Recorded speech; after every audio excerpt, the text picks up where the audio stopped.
Welcome back in. It's the start of 2022, and we have our first episode with a guest back on the Talkin Solutions podcast. And in this episode, we're diving into a topic that I'm willing to guess that you may not be thinking much about unless you're directly involved, but it is a topic that's super important and something that's going on in America, not just America, but throughout the world today as well. And we're talking about the foster care system and families, a part of adoption and things of that nature, and just how we can improve the communities and the lives of some of these children. And I have with me today the CEO and founder of Identity, Mr. Isaac Etter. And Isaac, how are you today? Good. Thanks so much for having me. I'm excited to be here. Yeah, thanks for coming on, Isaac. Like I just kind of mentioned in that intro there, I mean, your company really intrigued me because it was something that's obviously a big issue in the U.S. out of Pennsylvania. You guys are based, but it's something that I just don't think many people really think about unless they're directly kind of involved in that system. So, Isaac, if you could just tell us a little bit about what Identity does, and then also just educate us a bit. Tell us about the foster care system and about adoption. Absolutely. Well, I'll start with the latter half of the question, So I think most of us know about the foster care system, at least in essence, children that don't have parents, they end up in foster care, and or families that are broken up, whether through some kind of abuse, neglect, financials. There's a lot of reasons that aren't great that children end up in the foster care system, and there are tragic reasons as well. And so, that's one issue, and there are over 400,000 kids in our United States foster care system. And then about 135,000 kids get adopted every year. And not all of those are from the foster care system. About 40%, 30% are. And then there's also private adoption, which is a whole other thing where, you can kind of have it's very weird how the adoption system works, but you can, very similar to like black market sales. It's kind of like a legal back-end version of adoption. There are private adoption agencies that kind of function as the in-between between birth mothers and children getting placed for adoption. And so there's kind of two roads that adoption goes down. So there's foster care, which is non-permanent homes, just being there temporarily. And then there's adoption through foster care, which is usually a parent who has placed a child into foster care or lost their privileges to foster care. Those children can be adopted through the foster care system. So that's one form of adoption. And then there's private adoption, which is a single mother going to a private agency and them helping her place the child for adoption. So these are kind of like the avenues that fostering and adoption works, and kind of where we come into play. And so one of the biggest issues that I see in adoption is historically what we know about adoption is that it's this beautiful thing that brings families together. And though that isn't 100% wrong, it is great that children that don't have homes get homes. What we often do is we neglect the separation and loss that has to occur for that child to have this new placement. And so we see, children without home getting a home, right? Great. But when there is a separation from your biological connection, there is a break there. And that break comes with trauma, grief, and pain that somebody has to deal with later, and that's the child. And so that's kind of where my company comes into play. What we do is we help educate families better around the adoption process. We don't hate that people want to adopt or that there is a beauty in adoption. But what we don't want is children going into homes where parents are naive to the pain and trauma and grief that comes along with that process for the child. Being adopted myself, I've had a lot of these experiences and struggles, confusion around why did I get placed for adoption, and pain around that point as well. I love my adoptive family, but there's a deep rejection feeling when you realize that somebody who's your birth parent put you up for adoption, whether it was for any number of reasons. They can be very valid reasons, but there's a pain there and a confusion, and often a distrust that occurs there because of that. And so what we like to do is we like to help families on the front end know, hey, this is the realities of adoption, and it doesn't mean anything negative about your child that they come with this pain, trauma, and grief, but it does mean that they're going to need different supports to succeed. And so we help families understand that And then our current product is called the Identity Learning Community. And what this is kind of like a lifelong partner in your adoption journey.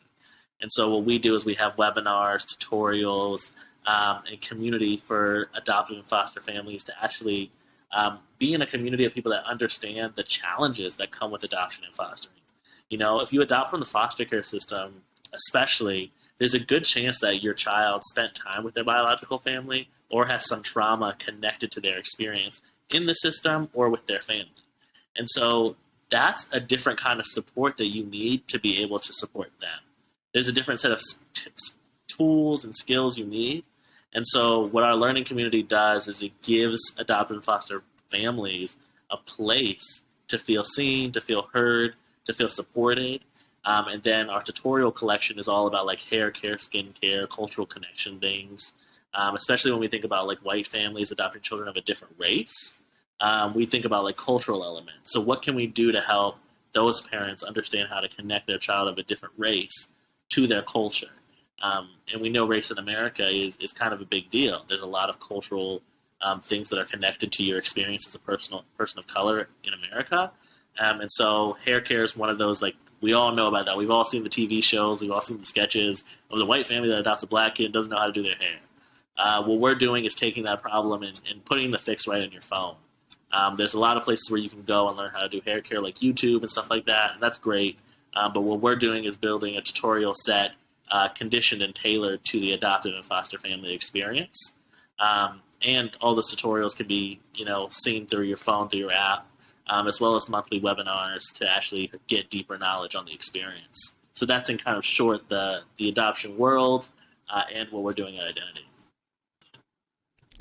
Love it. There's a lot to kind of digest with that, and a lot of questions that I have from that as well. I mean, one of them, of course, we're going to get to this topic as well, is that kind of cultural differences and having that opportunity to connect, because you do see that from time to time in the adoption system and whatnot, is you might have a kid from a different culture or even a different country that came here and things of that nature, and then they get adopted. So I want to talk about that a little bit later as well. But first and foremost, you mentioned the learning platform. Yeah. And to me, the community drive and the solution that you're providing, which is, in my opinion, bringing in basically the new age information that we have surrounding, number one, mental health. Obviously, in the last couple decades, Absolutely. 3 decades, that's been progressed a lot. And I don't think people really think about it from the children's perspective of adoption, right? Because it's like you said, some people think, as soon as that kid gets adopted, all right, yay, cured.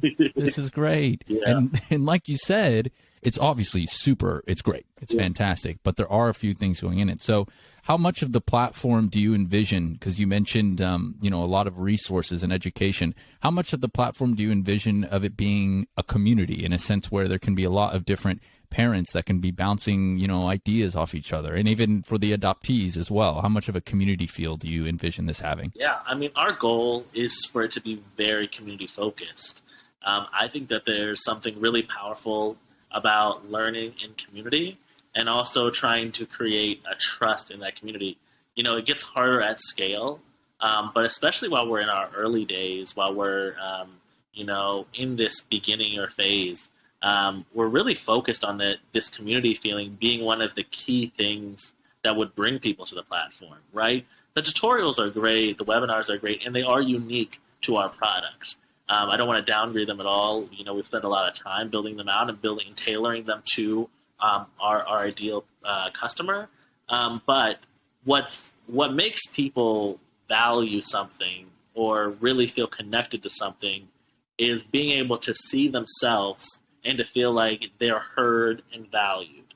And so what we want to do first and foremost is make sure that when adoptive and foster parents enter our platform, they feel like this is actually a community that understands their experience and supports their experience. And so, like, our focus is really like that word community. How can we keep driving that home? How can I keep, leading, in a sense, this to be more and more community focused? My dream is that as we grow and as we get more users, that parents that have the 10-year-old who's adopted will see a post from somebody who has a 2-year-old that's adopted and remember those same struggles, remember those same challenges, and come in and help them. And so really community is a huge part of the vision that we're kind of casting for this product. Yeah, I love it. And you said something as well at the beginning. I think it was, we're for adoption. It's not that we're not for adoption, but there are just some of the things in the parents, and I think maybe them being, I don't know what's the right word to use for this, but maybe naive, or just the lack of awareness of it. Because I don't think, well, I'm sure there are, unfortunately, but I would say a good amount of these parents that are adopting these kids are doing it for good reasons, right? Absolutely. They're doing it for positive stuff, outside of the minute minority that are probably bad. But I think some of them, though, just don't quite put together in their head that, this person might have the trauma. And so you get that learning platform as well. So tell us a little bit about how the learning platform works in terms of like how a parent or an adoptee or a community or somebody that's just interested in it can actually use it. Absolutely. So like you can just go to our website, identitylearning.co, and it'll say like you'll get a prompt to join the community. And right now it's on a free trial until January 1st. And so you can actually go in there like kind of like risk-free and just kind of look around. But, you go into the community, you kind of build like a little profile, and then you get access to like our community and webinar stuff. The tutorials and all of our other content is dropping in January. But right now you can actually go in there and see like all the webinars and conversations that have already happened. And so you can kind of look back and kind of see who's in there. And then in January, we'll be launching kind of like our content creator, our hair care, our skincare, and our cooking stuff. And so it's pretty easy to access. And then if you want to do it from your phone, after you've built a profile, you have to download the Circle Communities app, and our community is built inside of the Circle Communities app. And so it's pretty easy to access. If you have an iPhone, you can access it from your phone. And then you can either start asking questions, watch some previous webinars, look at some previous conversations, and anything that you feel like would interest you. Awesome. I hope it's accessible for people on the Android train as well, like myself. Yeah, it's coming. Galaxies. The Android coming. version is coming. I've been trying to push for it, but it's coming.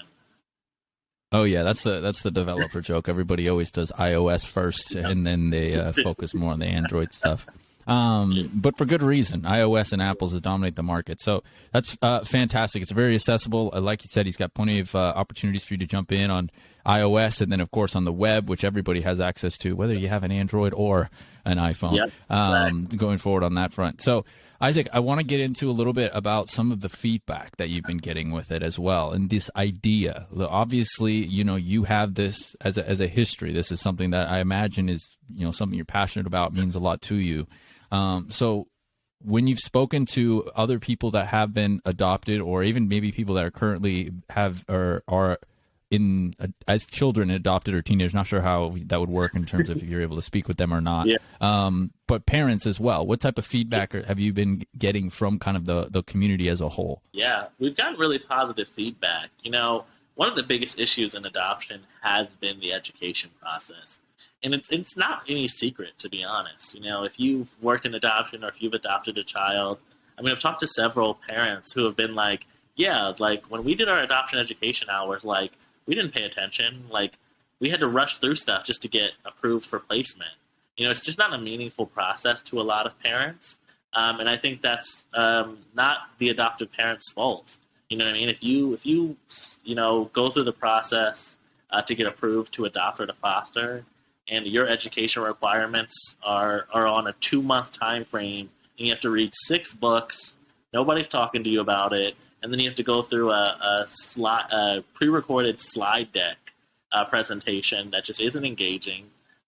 What we can expect is for parents not to really take in that information because they're being rushed to learn, and then the webinars that they're watching just aren't engaging. And so for us, what we're seeing as we kind of cast this vision of a new way to do adoption and foster care education is that this could be a meaningful process. Parents that are 10 years down the road are like, we don't even remember what we learned back then. And all we remember is that it just wasn't engaging. Or even families that adopted last year are saying those things. They're saying I remember the day before all the education requirement was due, I just rushed to skim through a book so that I could say that it was done. And again, these parents are not going into adoption for wrong reasons. They're going in because they want to build their family. They want to be intentional. But what they're having to do is kind of just skim their way through whatever the state requirement is or the education requirement is, and then do all the learning on their own. So they'll go to Instagram or Facebook or Google, and that's where they're kind of like trying to get a semblance of what they should actually know. And so what we're trying to do is actually have it be intentional from beginning to end. And so that feedback has been really phenomenal because it's just not there. And it's something that's needed because it affects the experience that children have. It's, the parents are going to have one experience and hopefully they'll learn and grow and look on the internet or other places for, real knowledge and real help. But who ultimately gets affected by parents that have wrong or naive education is that the children don't actually get supported the way that they need to be supported. And when children don't get supported the way they need to be supported, especially children with trauma, there's going to be acting out. There's going to be extra pain on top of it. There's going to be, severed relationships between parents. I have several adult adopted friends who no longer talk to their adoptive parents. And though that's a worst case scenario, it's a reality because of the way a lot of parents have been taught about adoption. And so what we need to do, I think, to make adoption a really sound and great thing that it can be, is make sure that we're sending children into homes that the parents actually understand what they're taking on. We know children are hard. We know parenting is hard. But we have to accept the trauma and grief that comes with adopted children of any age, even infants. Though it develops later, there's tons of studies that show that this grief and trauma does still affect them. And so if we're not taking that in, then we're setting parents up for failure. And even worse, we're setting children up for failure because when those things surface, when that pain surfaces, the first people that make them feel bad about it is usually the adoptive parents because what they were told was it was never be an issue. Exactly. And, I was just running through my head of, again, all of these experiences are just from my personal world, right? What I've seen and, pop culture and things of that nature as well. But that's one of the biggest things that you see in older type, I guess, stories or experiences or anything like that is that the parents don't think it's an issue. They're not aware it's going to be a problem. And then that child will act out against the parents because parents are everything as a kid. Yeah. Right. Whether they're your adopted parents or whatever. These are the people that are trusting and guiding you to be a human being in society. And so seeing that, like you said, and having this type of platform where now parents are going to be more engaged and aware is something that I personally think is going to really, really kind of revolutionize the system a little bit. And just some kids and then ultimately kids' lives. And I don't know the numbers. I'd be curious to maybe these off the top of my head. But I would be curious to see, what the numbers are for kids that go through foster care and maybe even the ones that don't even get adopted, and what those numbers are of how well they do in society. Because I wouldn't think that it would be super great, but I'd be curious. And anyway, that's a different thing. I want to ask. I'll just to answer your question. I actually do have some of these off the top of my head because they're in our pits. Beautiful. Beautiful. What I do know is that about 50% of our homeless population has spent time in foster care. I know about 50% of people who don't have GEDs or graduate from high school have come from our foster care system. This also includes people that are adopted, just to be clear. So if you come from if this is I was going to ask, any time in the foster care system at all. And then about 80% of people that have any experience from foster care to adoption have significant mental health issues. And so how this plays out, personally in my own life, I've struggled with severe depression since I was 6 years old. The first time that I realized that I was placed for adoption and that my mother had kids after me and kept them, right? That was a trigger point for me. And that happened at 6 years old. And, battling suicide attempts and those things throughout my teenage years, that's kind of what we're talking about when it comes to significance of mental health issues in adopted and foster people. I've learned how to deal with those things and gone through my own journey and healed, but that's the struggle that many adopted and foster teens are grappling with. Right. And then when the foster parents aren't aware of these issues, there's they're struggling with it by themselves, or they're not being heard. Yeah, and that's where the communication lacks. And I think so I'm interested to. No, I mean, not to cut you off, but I mean, I think that's the importance of our learning community, and the community aspect of it is that even if you're a foster parent today who has a teenager, like, you can essentially sign up for the community and ask that question, like, hey, do any other parents feel like their teenagers are acting out more than they used to? And chances are, like, me or somebody else in the community or another parent will be like, yeah, I've experienced that, or I know the answer to this, and here's how you can support them.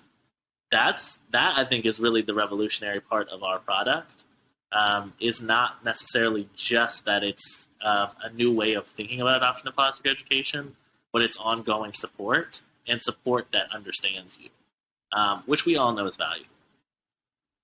Incredibly, yeah. Especially as the years go by, we're starting to really understand in almost all areas, how important it is, the way you think and the way you feel and your support groups in your community. So one thing I want to ask about it a little bit is a little bit about the history of it a bit. Yeah. It's 2022, and you are having identity in this learning platform, in this community, and it's great. I will say this, and again, I'm very curious, obviously you being the expert, where has this kind of been? What type of educational resources have foster parents and adoptive parents kind of had access to 10 years ago maybe? And how has this kind of evolved? When has this kind of been made more aware that, oh, hey, we have apps now, we have tools that can enhance education. We see it used in, as a developer learning how to code.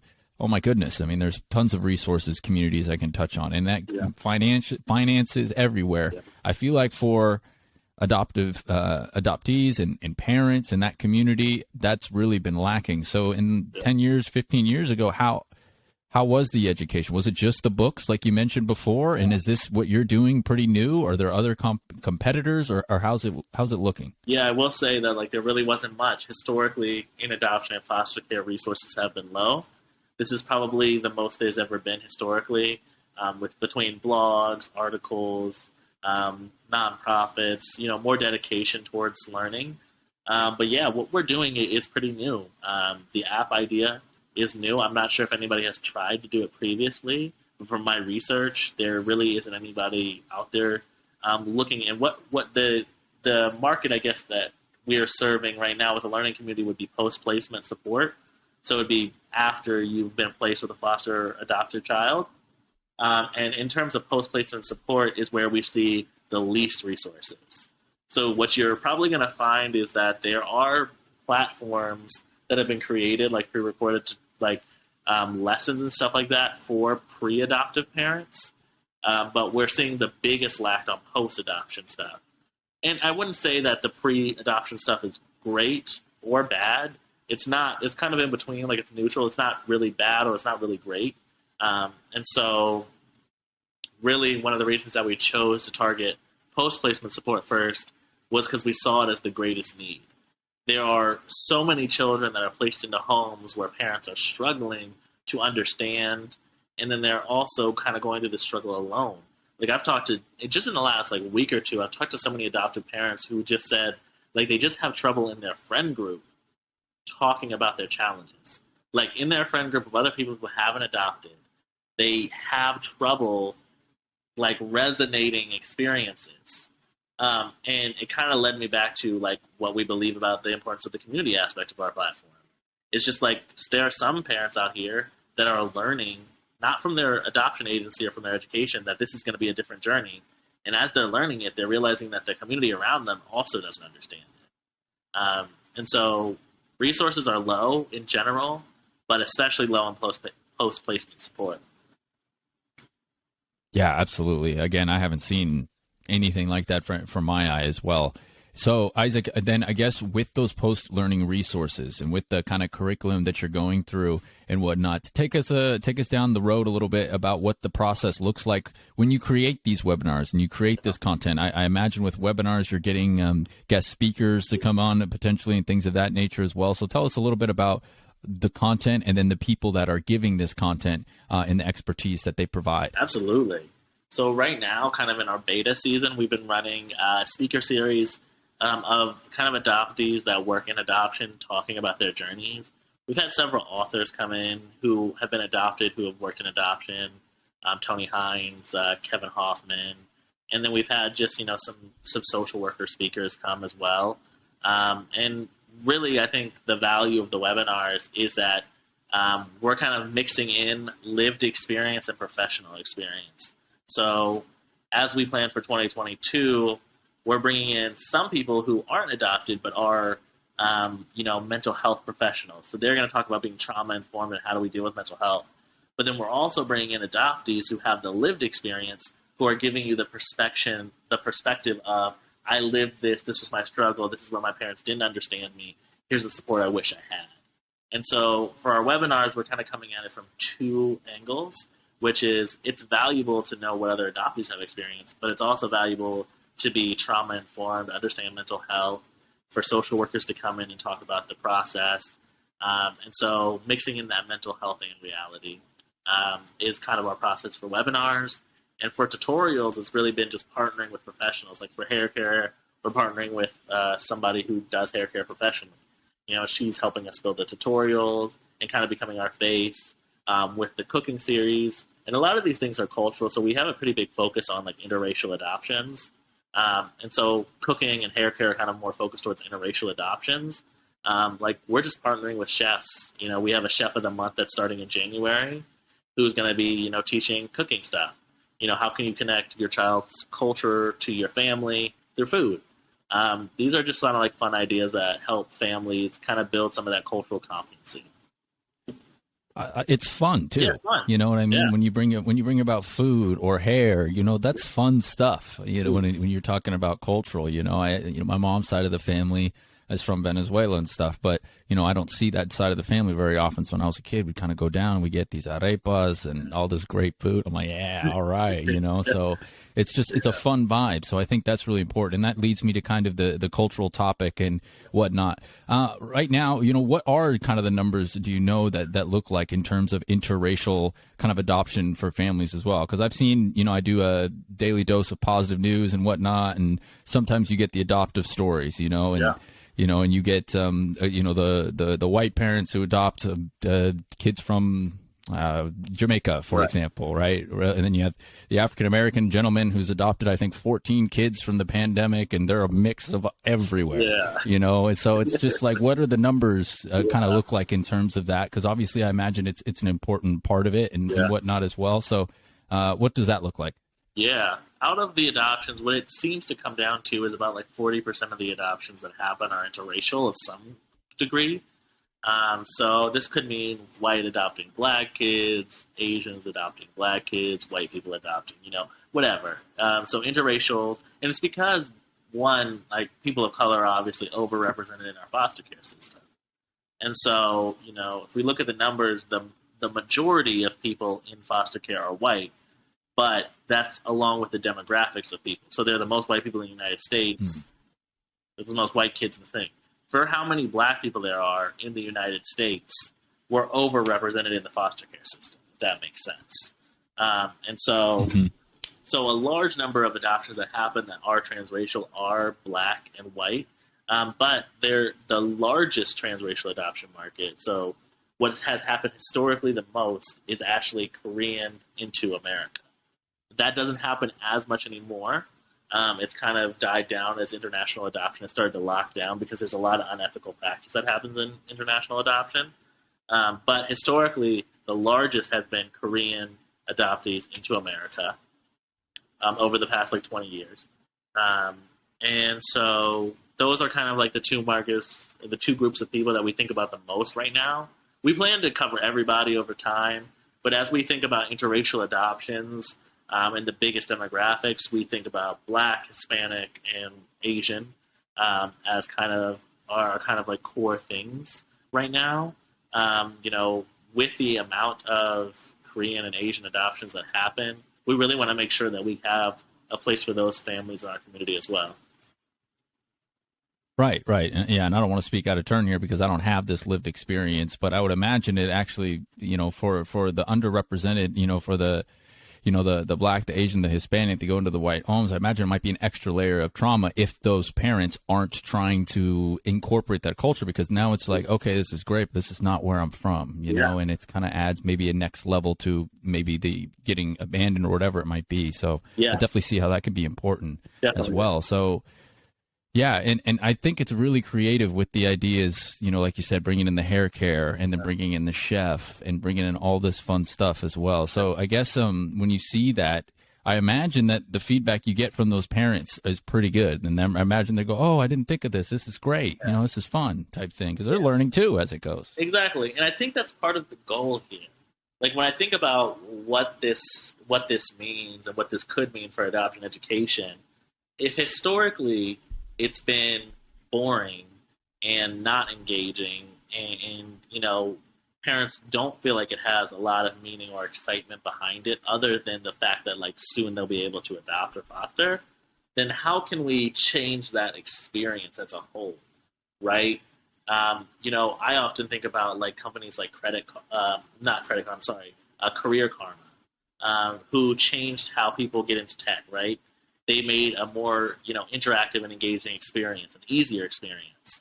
And so I think about like, okay, if other companies have been able to take the learning experience and make it more engaging, fun, and meaningful, how could we do that for adoptive and foster families? Which is kind of how we got to the learning community and why we have things that are both really needed, like hair care, and things that are also like really fun, like cooking. It's like, how do we make an experience that matters? Because again, like I said, parenting is hard. Like I have a 1-year-old son. That's a hard experience, and he's not even adopted. You know what I mean? And so, you know, part of what I think makes us community-based and engaging and valuable is that it's an experience that isn't just so serious and cut dry and boring. It's an experience that has some meaningfulness to it, some creativity to it, some intentionality to it. And I think that's what really will set us apart in the long run, is that we have just like a really big emphasis on like, how can we just pull parents in to this? Not how can we like force them in? How can we like make them want to be in? Like really like want to come to the chef night or watch the hair care tutorials or post about their concerns in the community. Like we want to pull families in with the fact that we're so intentional about what we're doing. Not feel like, you know, it's like a forced thing. You know what I mean? We want them to want to be a part of this. Right. And you know, the engagement part that you mentioned earlier too, and that goes right along with what you're saying on that line, is how can you get people to be engaged with it instead of just saying, here's a book, I want you to read front to back in 2 months to get this done. You know, you see this with other industries and apps as well. Like one that comes to my mind, you know, Duolingo has made language learning fun with the way that, you know, you jump around and do it. So now it doesn't necessarily need to be fun. You know, some topics are more serious than others, but engaging is one, right? So I'm very curious to know on the flip side of that, though, what are some of the challenges that you've seen? What things have made it difficult to try to get these parents to be engaged, to get them to care about, you know, their son or daughter's hair or food that they may have never heard of? You know, how are you seeing those challenges to kind of educate them to want to do it? Yeah, you know, I think the biggest challenge is the newness, right? We're not even a year old yet as a company. And so we're new. We've taken off the ground running, and it's been really cool to see us grow. But I think the biggest challenge is this switch in how we can do this. From the agency perspective, we have some old school agencies that have literally told me, like, they have in-person support groups. Their families don't need this, which totally negates the point of why we exist, right? We exist for accessibility and for this like constant feeling of support and community, which you're not going to get at a support group. And there's also challenges for families to get to support groups. If you have a support group at 8 o'clock on Wednesday nights, well, bedtime goes wrong, and now you're not going to make it. Can't find a babysitter, now you're not going to make it. But if you can log on to an app and get into a room and listen and give feedback, that's a lot easier than getting in your car and driving to the nearest church that has the support group. And so, you know, part of our challenge has been shifting the idea of what it actually means to support adoptive and foster families. because giving them an in-person support group is great because we do need in-person interactions, but it isn't accessible, not fully. And so that's a challenge, I think, from the agency side is like, how can we change some of the thinking about what it means to support families? And I think from the parent perspective, it's like literally just about us being new. It's just, I think we're still building up. We have great user feedback. And so, I think it's about us kind of figuring out how do we market better? How do we get stronger in terms of actually getting this in front of families? And so I'm sure there's some hesitation, like, this hasn't been around for long. It's new. There's no other post-support care that's done this way. I'm sure families maybe have some hesitation like those. And so, like, our work is really just to make sure that they kind of see our heart in the front end, right? They see, like, why we're doing this, how we're doing this, and how it can be important to them. And then they can make their decision from there. And, we're still working on getting our marketing correct and accurate and really getting it in front of everybody. But I think those are the challenges that we're seeing. It's just jumping over that hurdle of being a new company, being a new product, and being something that's different for adoption and foster care. But our early adopters, there's always that early adopter crowd. Our early adopters are fans of how it's going. And so, that kind of keeps me motivated in the game is that, like, we have our early adopters. So now we're just kind of in the next phase of user growth. And so, yeah, I'd say that's kind of the ups, the downs. Right. Yeah. I mean, and the user feedback is essential, especially as you do product iterations in the future and things of that nature as well. You mentioned agencies and whatnot, and that maybe families see agencies and they're like, well, they haven't been offering this. So what is this random company kind of coming in and doing it for? How much of your outreach and how much or how important, I guess, where's the weight in working with agencies and saying, hey, look, this is a tool that you guys can endorse and use to help enhance the families that you're serving? How much of a marketing plan is that going to be, or a networking work there? Yeah, to date, it's been our main marketing, our plan. Only recently have we started our social media stuff. And so a lot of our core users are from agency relationships. I was a consultant in the field before starting this. And so I had a lot of agency relationships. I had a lot of agencies that were really excited about this product before it even came to life. And so we kind of had a little bit of a base. And I'd say, like, agencies are important, but families are most important. And so I value agency relationships because I value the teamwork that could happen here. I personally think that over the next 5 to 10 years, we could be the post-support care, right? Because a lot of agencies literally either offer no post-support care or they offer, like, counseling. And so what I'd love to see is agencies see us as a way to either provide post-support care for their families, so they're buying their families' memberships, or they see it as a necessary thing for their families, so they're constantly plugging us. And so agency relationships, I'd say they are important. But I think what's more important than those relationships is just getting right in front of the families.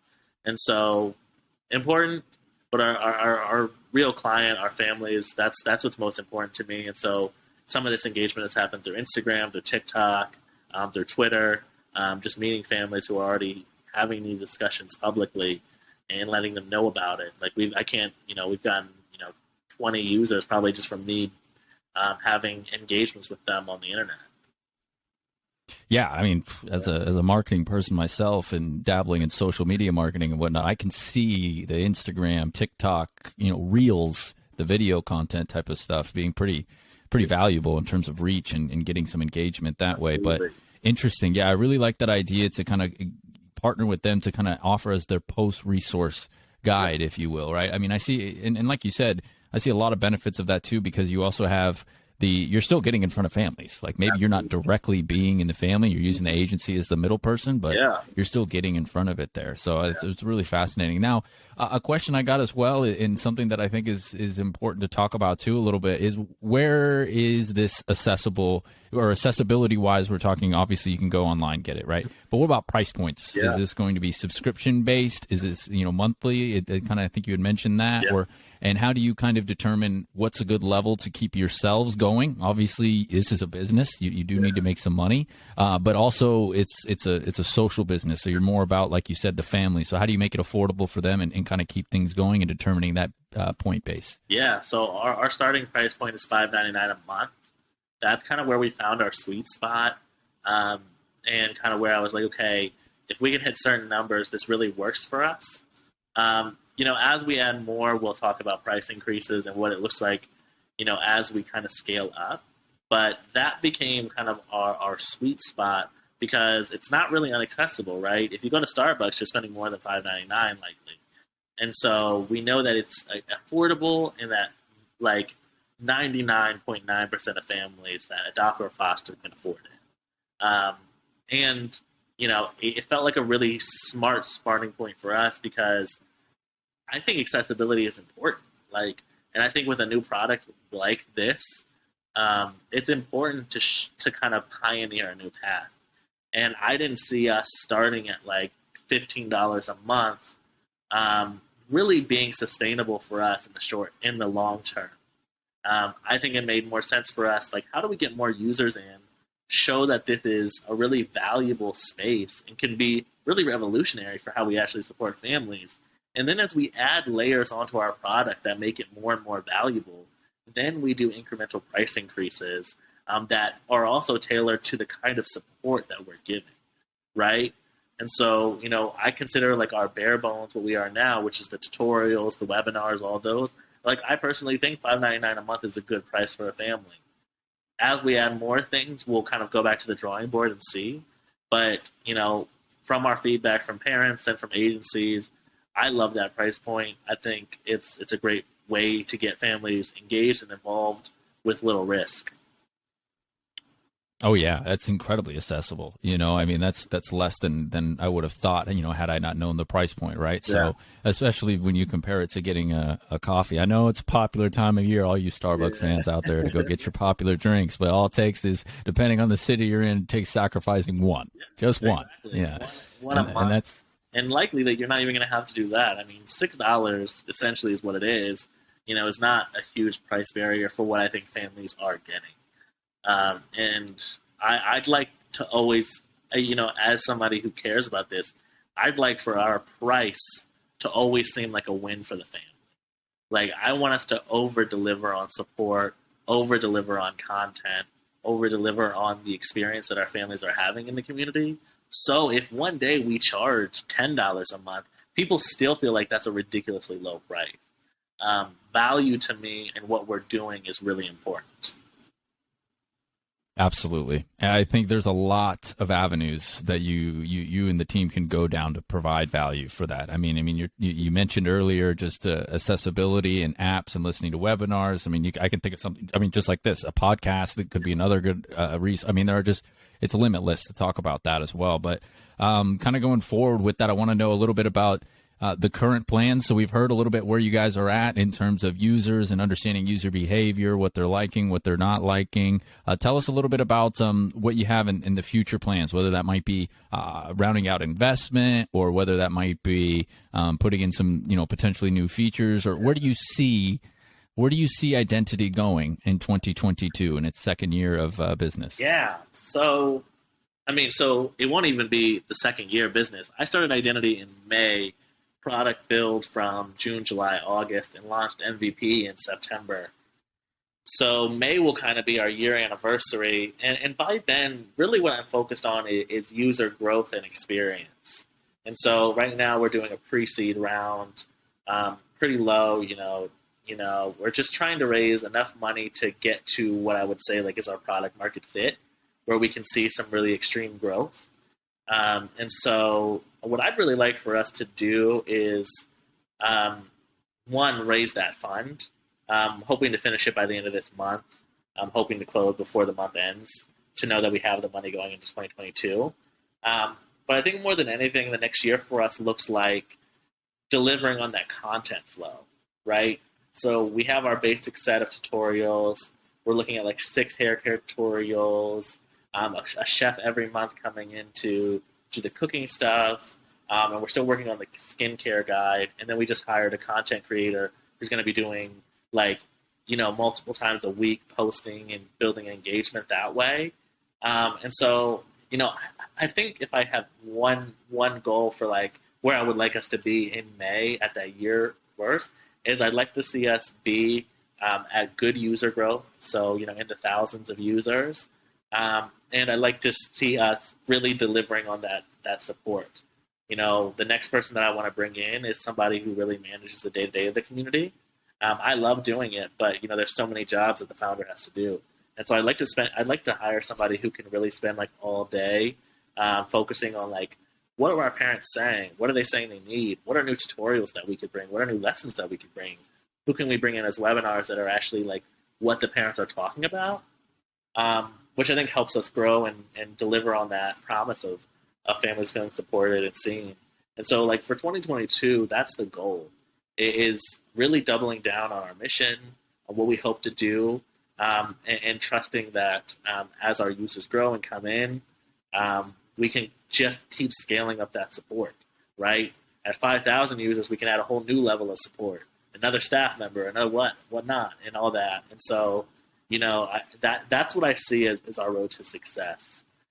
This is a different industry than a lot of what we see in tech and what we see in even social enterprise. We don't see a lot of social enterprises going after adoption and foster care like this. And so I've spent a lot of time like understanding this market and how it operates and who does what. And really what I think becomes most valuable to adoptive and foster families is that support element. And I think if we can really deliver on that, then our growth is kind of probably out of my imagination. If foster families are hearing that this platform that they're paying $5.99 a month for is delivering this kind of support, well, then other foster families are going to find out pretty fast. And so are other adoptive families. And so for me, I'm really just hyper-focused on our customer experience.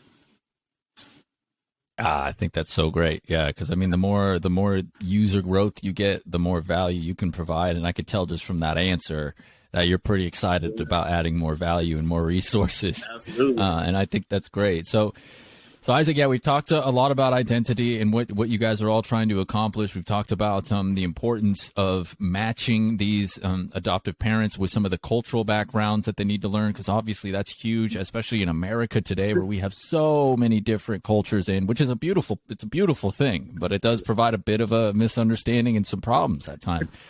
So I love how you're engaging in that and optimizing in that. I love how you're providing a community resource with identity for people and parents to go on and connect with one another, say, hey, I don't know about this or with this. How do I deal with this trauma? Adoptees can connect with adoptees. I think it's a fantastic route with identity and what you're doing. But I also am curious to learn a little bit more about yourself, if you don't mind kind of sharing your story briefly as we go. I know you've touched on it a little bit earlier as well. I mean, you yourself were adopted. So just tell us a little bit about your experience and really what motivated you and inspired you to be the guy that leads this charge and to kind of revolutionize the adoptive care space. Yeah. So, I mean, I was adopted by a white family when I was 2.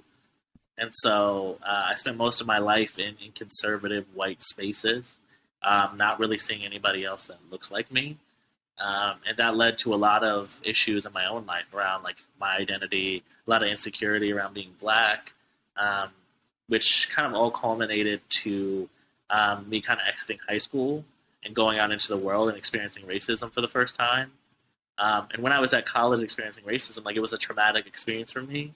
I think racism in and of itself is traumatic, but when you grow up in a white space and kind of like white people are the only people that you know, and then you experience racism from them, it had a different kind of explosion for me. And it was really hard. And so I dropped out of college and I moved to Georgia to just go figure out what it meant to be Black. And while I was living in Georgia, I got to, just really connect with one, like what I was feeling as like being a Black person. But also just kind of just heal. Like that's really, I took space. I was 18 when I left. I was 19 when I moved back. And I just needed to heal from a lot of pain. My adoptive family really couldn't understand why race was a big deal to me. And that was also hard. So like they didn't understand why I cared about racism. That was not my experience. And like all these things that we're trying to fix through identity. It took a while for my parents to come back around and understand why I was feeling hurt and not seen or valued. And so after like my relationship started to heal with my family and they started to understand like racism, ignorance, and bias, and also their role in it, how they had raised me was in and of itself a very ignorant experience for me. It kind of just made me curious about what other families were going through. And so that curiosity was kind of just subtle.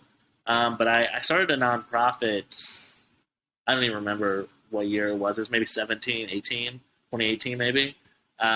And the goal of the nonprofit was to help young people connect with nonprofits to actually like volunteer and do stuff. And so one of the events that we did was on foster care and adoption, and I spoke at it. And a couple of the agencies that we had sponsor that event asked me to come and speak again.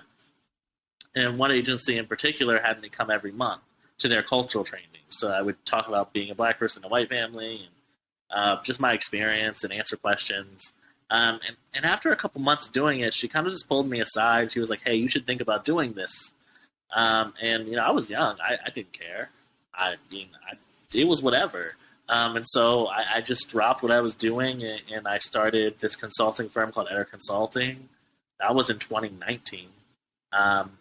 And so in 2019, I launched Etter Consulting in January of 2019. And our goal was just to help families prepare to transracially adopt. So we did trainings for agencies before families adopted. We did some post stuff, but mostly it was for families before they've adopted.